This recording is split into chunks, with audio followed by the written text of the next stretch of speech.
Hello and welcome to my tutorial series about Hugin Panorama Stitcher. So a couple of weeks ago I was looking for tutorials explaining the export mode of Hugin, but I couldn't find any good tutorials. So I had to find out the stuff by trial and error, and now I want to share this knowledge with you guys. So first of all, in this video I'm going to do a bit of a short introduction and a very simple panorama, and in the following videos I will go into more specific topics.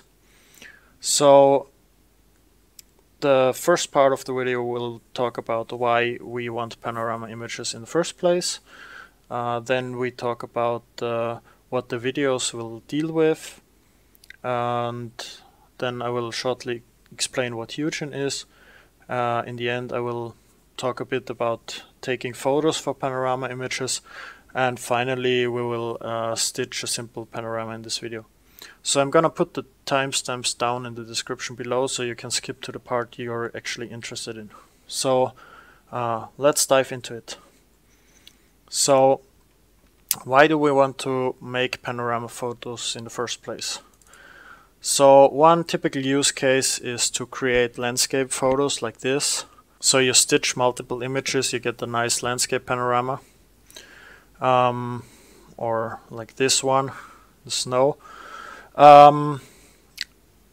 Another use case might be if you need a virtual lens, so to say.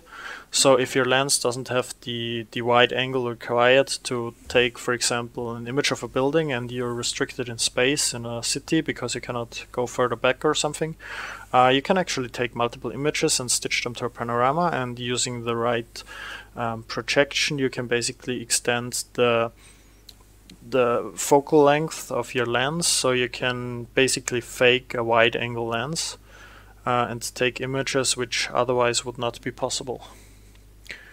Yeah, and with some more examples of, for example, this panorama of the city of Tallinn, you can just create huge images. So as you can see, this one is 23,000 times 2,700 pixels, and if you zoom in you can really see all the details, and it's really nice to explore. And I think panoramas really give a nice overview over kind of situation, over places, and they are a nice way to show people around. So let's shortly talk about what this video series will cover. So first of all, in this video we're going to do an introduction. Then in another video I will explain the export mode interface as far as I know it until now, and I'm not sure if I split this up into two videos or make one video where I explain the interface and where I will stitch a panorama in export mode. Then I will have one episode dealing with 360-degree panoramas and two episodes dealing with HDR panoramas and how to create them in different possible ways. So let's dive into Hugin. Hugin is an open source software. It's a panorama stitcher. So what it does is it combines multiple images to one big panorama image. And how this works we will see later, but well, it's nice to have this open source software available. And there's of course the question why I'm using Hugin and not any other tool.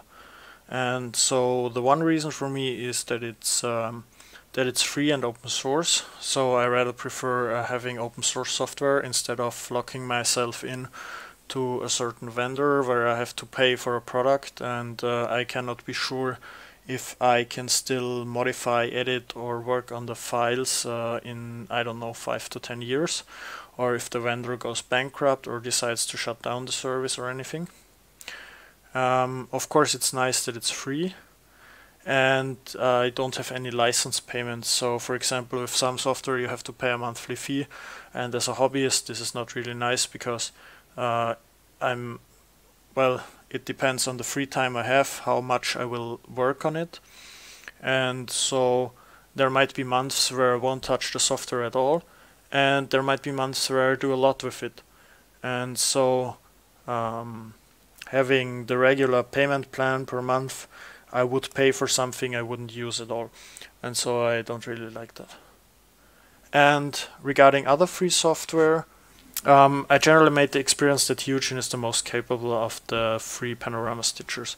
So I tried other stuff, and while Hugin is a bit hard to learn because it offers so many functions, the functions actually are its big asset, because you have lots of function, lots of manual control, and lots of stuff you can do with it.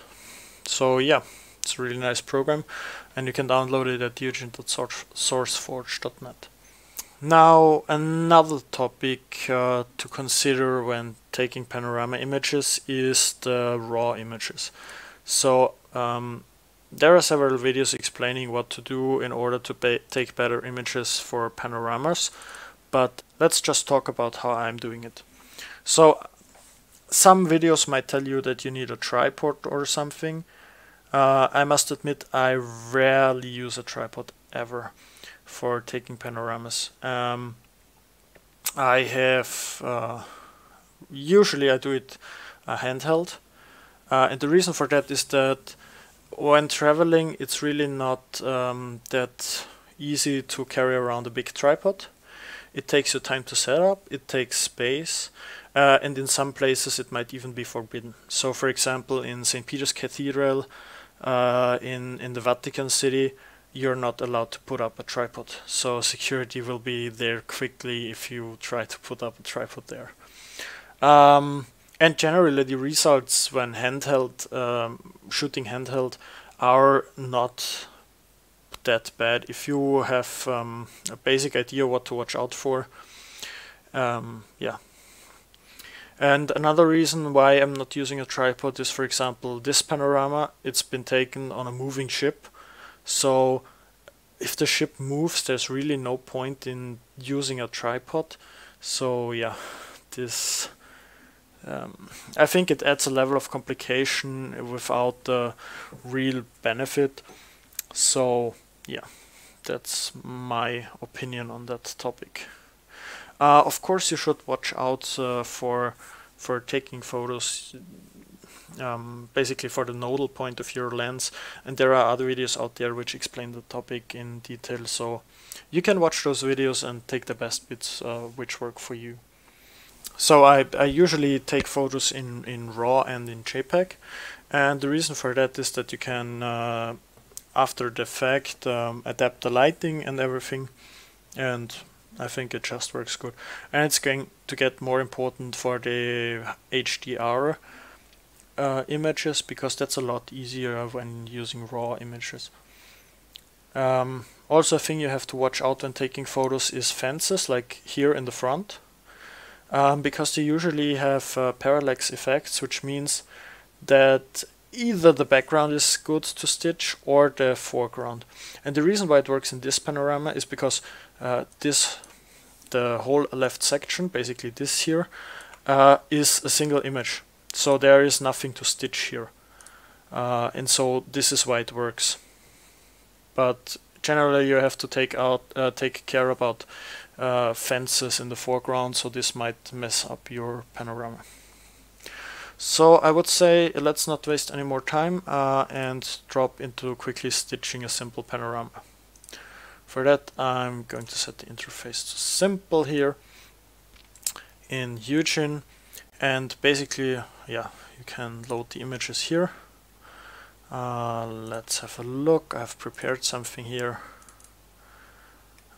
Take a short one. Nope, not that one, that one.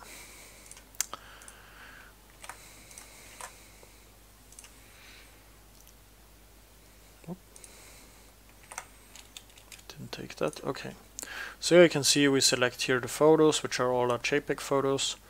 We open them up, and one thing I forgot to say is how I organize my photos. So usually I have the folders.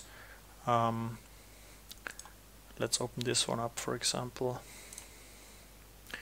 So usually I have the folders with something like a date sorted. So usually I have the folders named by date, like this, for example, and in this case there was multiple parts of my journey, so I had them numbered with 01 to 04. And let's take the Tallinn day, and then within that folder I have the folders named Panorama _, and then I have the record time in UTC. And what this makes easy is if you find another panorama which you overlooked the first time you went through the photos, then you can easily create a new folder, and it will be sorted right chronologically in there without you having to rename anything or anything. And then within that I have the photos. In this case I have a separate folder for the raw images. Here I have the images. This was an HDR panorama, so I have the actual raw images from the camera, and then I have the merged DNG files. I will talk about this in a later video. And the DNG files, I used raw therapy to convert them to JPEG files, and then I have this converted folder where all the JPEGs live, and here basically I am stitching the panorama. So it might seem complicated, but this file structure worked for me. If something different works for you, that's great. It's just based on my experience of years of taking photos. This works best for me and my style, and you can do whatever you think works best for your style, but especially this naming with the underscore and the time, it turned out really well.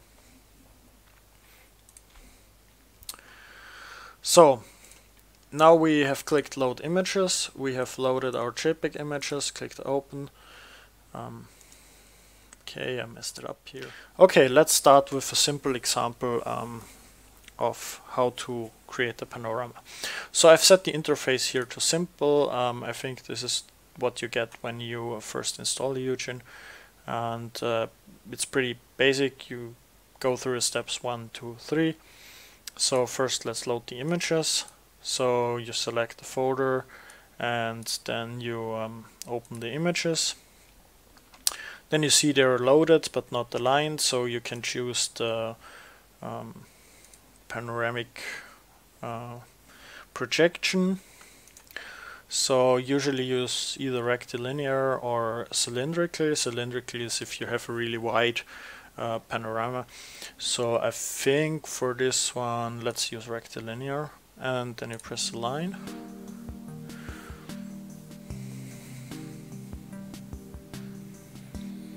Yeah, and one more thing about this is you don't need that strong of a PC, so usually I did everything with my old laptop and it works just fine. Of course on a faster PC it's going to be done faster, but if you have an old PC, yeah, you have to wait longer, but still it's going to be possible to do this.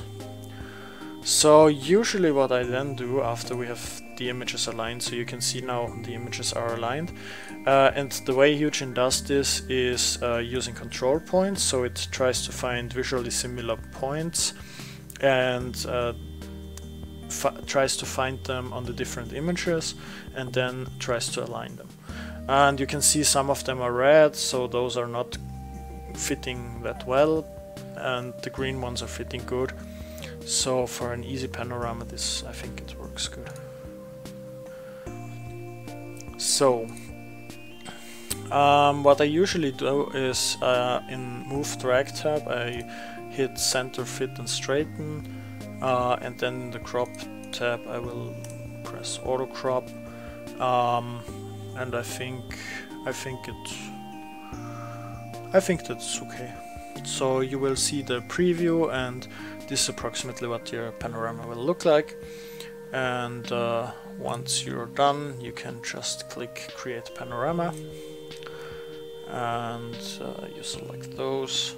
You will see how big it will be, and usually I use the TIFF format for, well, I like it high quality.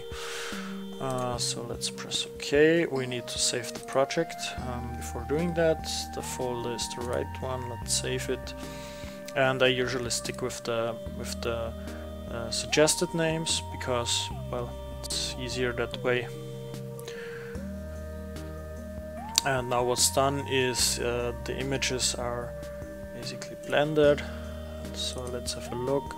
If we look here, that's the intermediate images, so they are kind of edited, and now we see we have the final panorama. And usually what I do is I check if everything is aligned properly. You can see here, I think there's a bit of focus issue going on, but well, if you look at it in the zoomed out state, you wouldn't notice it. But yeah, this is the final panorama. And usually what I do is, because I export it in TIFF, I also use the XNView-MP to export it as a JPEG file. And of course it's taking the wrong folder right now, so I copy the folder path, I paste it and save the JPEG, and that's basically it. We got our panorama. This is this one, I think. Let's open it. Yeah, so this is a simple panorama done with Hugin. You see, it's very quick, very easy to use, even without any knowledge. And so that's it for the first video. Thank you for watching. I hope you could learn something, and stay tuned for the other videos showing you the export mode.